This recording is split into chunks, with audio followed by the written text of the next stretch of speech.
You're listening to Himalayan Adventure by Vaile. Chapter 32.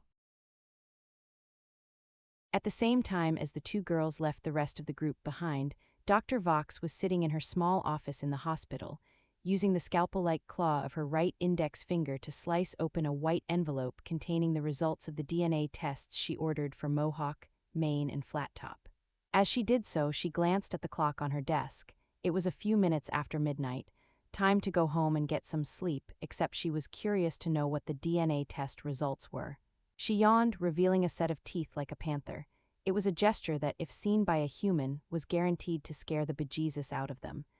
That was why all hospital staff were under strict instructions never to yawn in front of newly rescued human patients who were waking up for the first time in a Shangri-La hospital.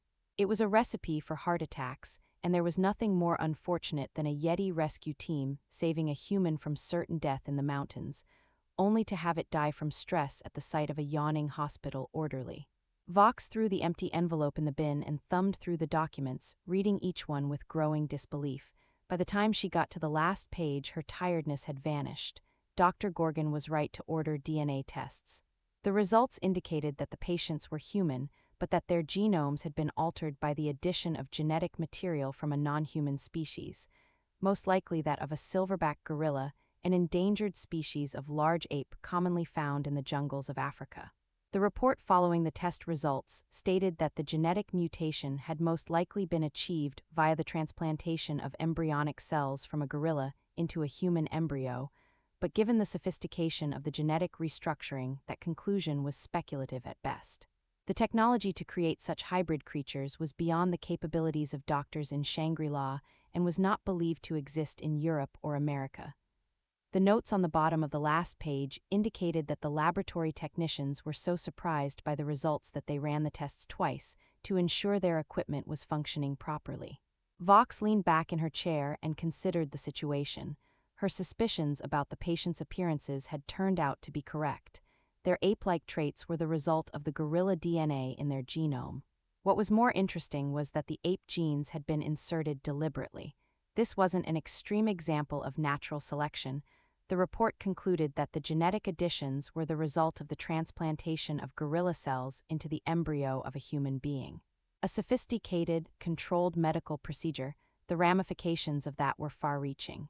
If the genes of a gorilla and a human could be fused together to create a fully functioning creature, there was no telling what other kinds of aberrations could be made in a laboratory and released into the world. The accepted separations between species would, over time, potentially become meaningless. From now on, a person's humanity would be measured as a percentage of their genome. More worryingly, somebody in the world had done this in secret. As the report said, the technology to create such hybrid creatures was not known to exist. It was, to some degree, limited by laws that prohibited such experimentation. In many countries, genetic engineering, even for wholly benevolent medical purposes, was strictly controlled. This was to ensure that the ethical issues raised by genetic manipulation could be dealt with. However, it was inevitable that the ability to manipulate the building blocks of nature was an enticement too strong for some to ignore. There was always speculation that certain governments and corporations were developing genetic technologies in contravention of any ethical considerations or the law. That speculation had been proved correct. Now, somebody out there had the ability to redesign the animal kingdom. It was a godlike power that needed to be scrutinized and policed every step of the way.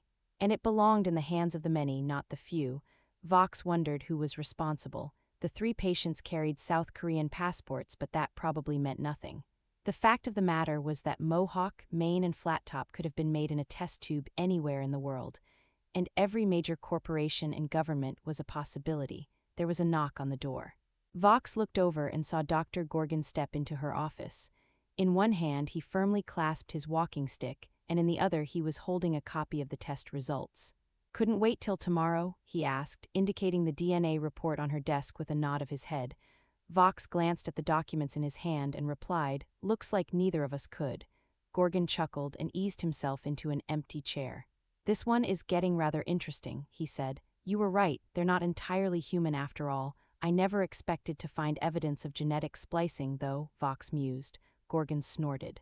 I suppose it was only a matter of time until creatures like this turned up somewhere, he remarked. The humans have been experimenting with this technology for years now. I was under the impression that all they had succeeded in doing was cloning feeble sheep and making red roses turn blue, Vox said. Party tricks in comparison to the level of technology necessary to combine human and gorilla DNA. Gorgon nodded.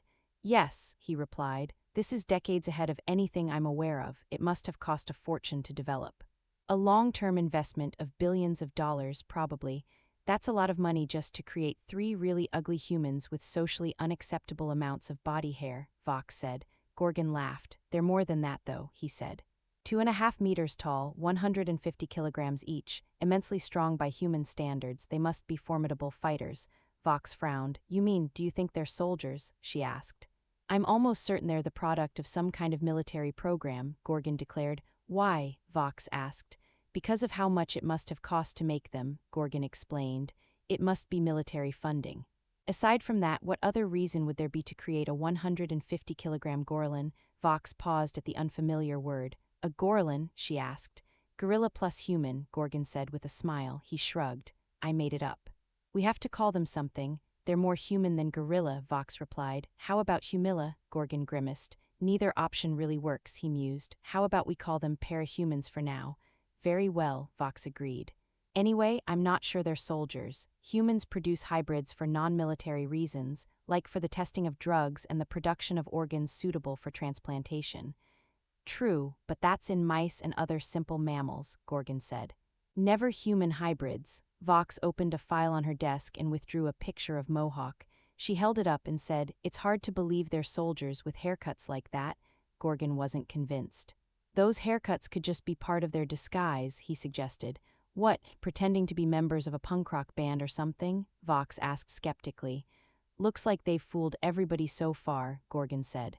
Vox weighed up this information as she put the photo back in the file. Then a worrying thought struck her. If they are soldiers, do you think they pose a risk to Shangri-La? She asked. Every human the rescue teams bring back poses a risk to Shangri-La, Gorgon grumbled. If these patients are soldiers, they pose an even greater risk. When they return home, they might feel compelled by some perceived military duty to tell their superiors about the secret Yeti civilization in Nepal.